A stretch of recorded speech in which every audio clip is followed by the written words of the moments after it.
Welcome back. Now we'd like to spend just a few minutes talking about pharyngeal arch arteries and finally coarctation of the aorta. So here are your learning objectives. I won't spend time going over those, and we'll get right to the issues of derivatives of pharyngeal arch arteries. What you need to know is most of the things we'll be talking about today are related to pharyngeal arches 4, 5, and 6, as you see right here. But let's start and talk about 1, 2, and 3 just briefly. So the first pharyngeal arch and its arteries are, for the most part, going to degenerate, but there's a small segment that's going to persist that will give rise to components of the maxillary arteries, which are going to supply the teeth, the ears, and most of these of the eye and face, and to some small extent contribute to the external carotid arteries up in this region up here, and the external carotid arteries here and here. So we're not going to really spend any time because we're not in head and neck, and so I think we'd lose a lot of the information that we need to give you. So we'll worry about that when we get to head and neck. Second arch derivatives as well will give rise to stapedial arteries.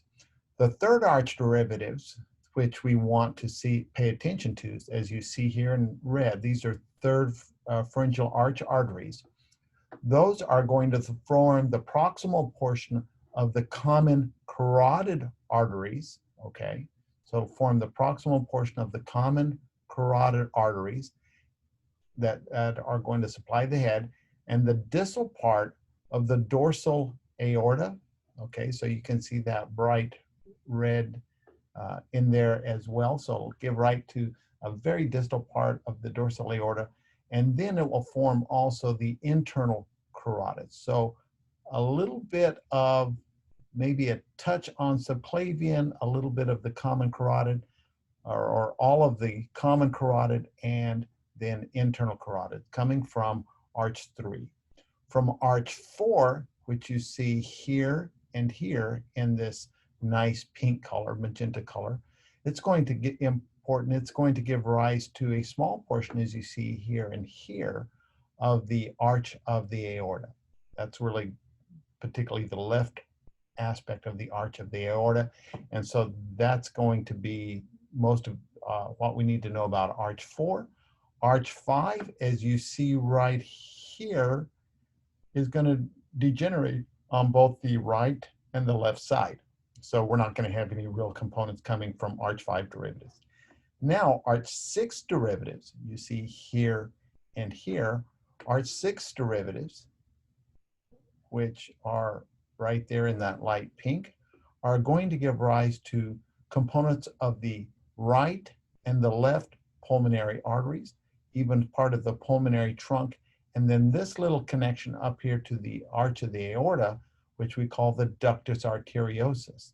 That ductus arteriosus postnatally will involute and give rise to a structure called the ligamentum arteriosus. But these components right here are associated with pharyngeal arch arteries coming from arch number 6.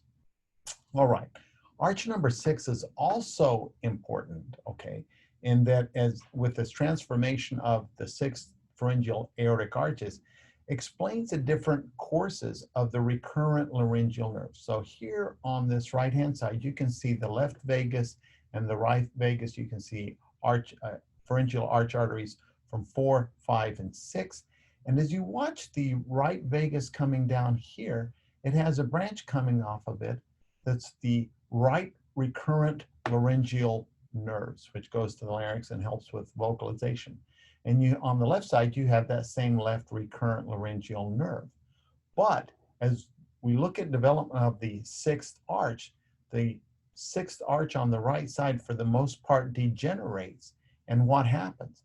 Now this arch leaves, and we have the recurrent laryngeal nerve sliding up and hooking around the right subclavian artery that you see right here. Whereas on the left side, the 6th arch maintains, giving rise in part to the ductus arteriosus, and you have the recurrent laryngeal nerve hanging down lower. So on the right side, it hooks around the right subclavian artery because the 5th or the sixth arch degenerated on the right side, so it slides up, whereas on the left side, it hooks around the ductus arteriosus, and postnatally that will be the ligamentum arteriosus, and has a lower position. So lower position on the left side, higher position on the right side, all because of the degeneration of the sixth arch arteries on the right side and the maintenance on the left side. Now let's move on to the issue of coarctation of the aorta. So what does coarctation mean? It literally means constriction. So aortic coarctation occurs in about 10% of children with congenital heart defects and is characterized by this constriction or coarctation. And this coarctation can vary in length, can be very short, can be very long. Most coarctations occur distal to the origin of the left subclavian artery at the entrance to the ductus arteriosus. So most of them occur distal to this. Thus we get the terms preductal and postductal. So here would be an example of a preductal coarctation. Here would be an example of a postductal coarctation. Okay. The term pre and postductal are used, but in 90% of the cases, the coarctation is often just right at the level of the ductus arteriosus.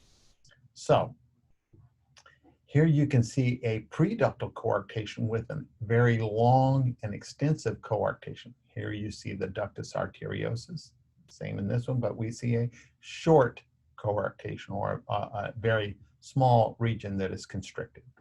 So let's talk about post and preductal coarctations. These are clinically important. So with the postductal coarctation, as you see right here, and also right here, the constriction is just distal to the ductus arteriosus. This permits, as you can see in this picture, the development of collateral circulation, because blood is going to go through the left subclavian artery into the and interact and allow blood to flow back into the descending aorta through the intercostal arteries. So you get this collateral circulation that can develop with a postductal coarctation. Okay, so that's very important, allowing blood to flow to the more inferior or distal sites. With a preductal coarctation that is proximal to the ductus arteriosus, this narrowing can be extensive or it can be very short, but it can disrupt blood flow to the lower extremities and to the descending aorta. And so with severe coarctation, the ductus arteriosus, and in the closure of the ductus arteriosus postnatally, we could have some really severe problems with blood supply to the lower levels in the late developing fetus, but also postnatally. So what do? In cases of preductal coarctation, we need to maintain the ductus arteriosus, keep it open. And how does that happen? We administer prostaglandin E2. So it keeps the ductus arteriosus and allows collateral blood supply to the lower levels through the ductus arteriosus. And this will need to be given before birth and allow that ductus arteriosus to maintain and not to constrict, forming the ligamentum arteriosum. So what do you need to remember here? Patent ductus arteriosus, prostaglandin, see the P, prostaglandin keeps the duct patent, and indomethacin can be used to close the duct, because postnatally, if everything's fine and there's no coarctation, you want that ligamentum arteriosum to close, and you want to stop that right to left shunt. All right? Thank you. Have a good day.